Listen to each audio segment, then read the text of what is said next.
Oh my gosh, do I have a book for you today?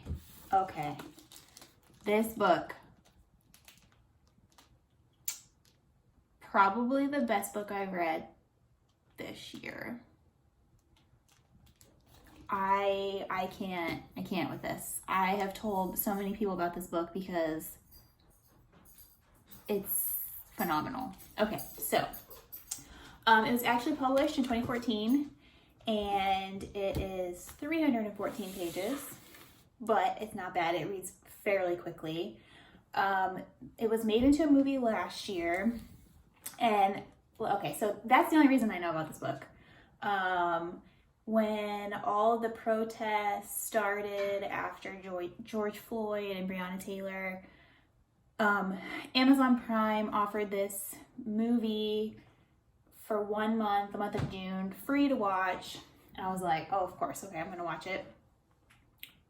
Phenomenal movie, actually. It came out last year, so really new, and it has Michael B. Jordan in it, and I mean, right?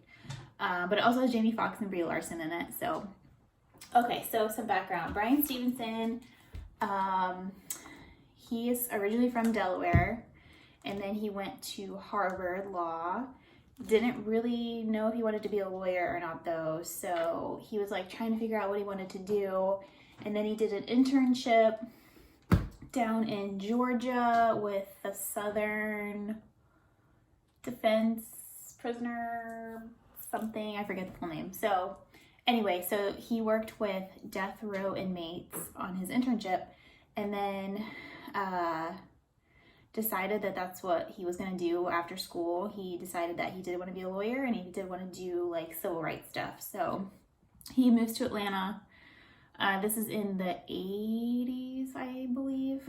So moves to Atlanta and then ends up working in Alabama a lot, driving throughout the whole state of Georgia and Alabama. But he ends up opening his own practice called the Equal Justice Initiative, EJI. So they primarily focus on death row inmates. Okay, so the movie has one main story, and it's the story of Walter McMillan, and he was a black guy that was, okay, so this is a rural, poor area as well. So hard worker, had some money, but only because he worked so hard. So the rumors were in the town, oh, he has this money because he's selling drugs on the side, you know, stupid stuff like that. So there was this murder of this white lady at the dry cleaners, and they couldn't figure out who did it. They couldn't figure it out. So the investigators and the sheriff decided to, hey, let's pick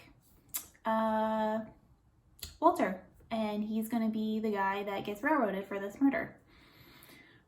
So there's also this other witness, Ralph Myers, who gave a lot of false testimony. He perjured himself multiple times in court. He was known for telling lies. He said that he was there, he was a witness, blah, blah, blah, blah, blah.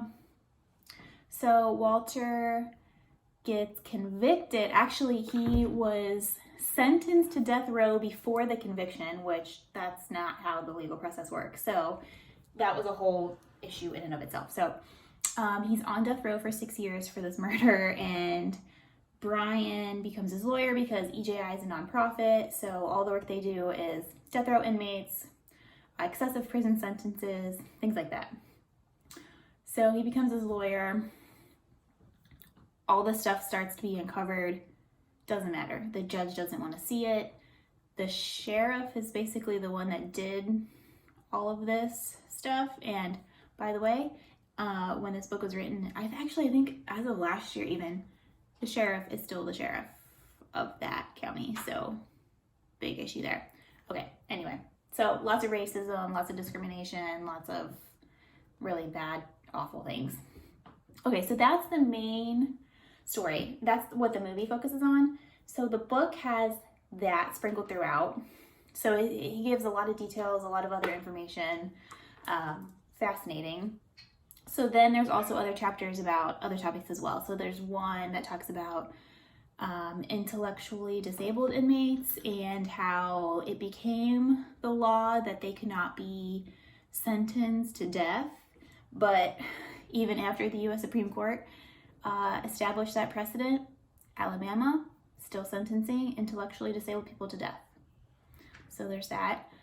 There's another chapter on mothers who were killing their kids and how the media became obsessed with that. It became all sensationalized and people wanted to know what was going on with that. So, for example, Andrea Yates, Casey Anthony, they're mentioned, but the stories actually focus on people that he represented or other people that he knew. So there's, oh my God, it's so sad.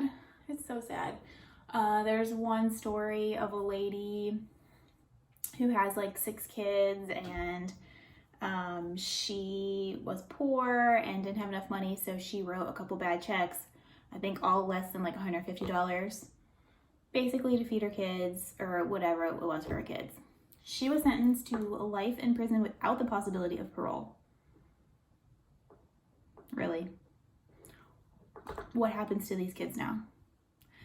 Like, he tells these stories, but then he also talks about like the repercussions of things that happen. So that example, what happens to these kids? Now they don't have any parents. I don't think their father was around. So they don't have their parents, or they definitely don't have their mother. What? Stupid stuff like that. So then there's a couple other stories, and I know this happened, something like similar to this happened recently in Columbus, I believe, but lady gets pregnant. She already has like 5 or 6 kids. She knows she's pregnant, can't afford to go to the doctor.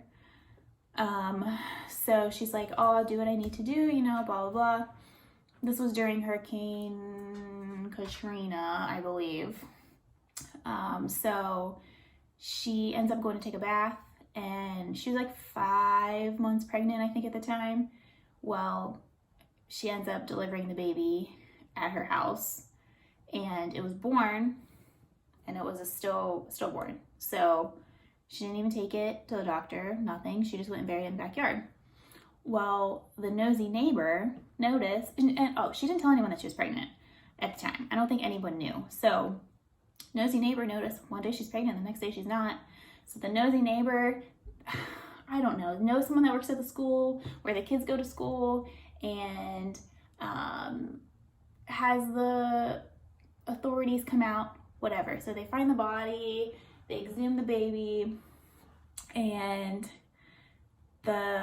I think it was the medical examiner determined right there that, you know, this baby was alive when it was born.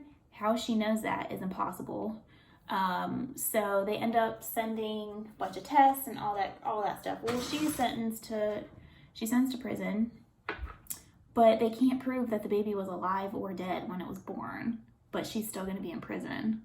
So lots of stories like that, lots of stories of lawyers being incompetent lawyers for one case, and then eventually being disbarred because of their incompetency later on. But the cases that happened before, nothing happened with those. They weren't retried or anything. So there's lawyers, there's I think it was like medical examiners, psychiatrists, like multiple professionals involved in multiple different cases that were later, you know, lost their job or their license because they couldn't properly do their job. But still, like, these other people were being sentenced to life without parole or death sentences and stuff like that. Yeah, so there's another chapter.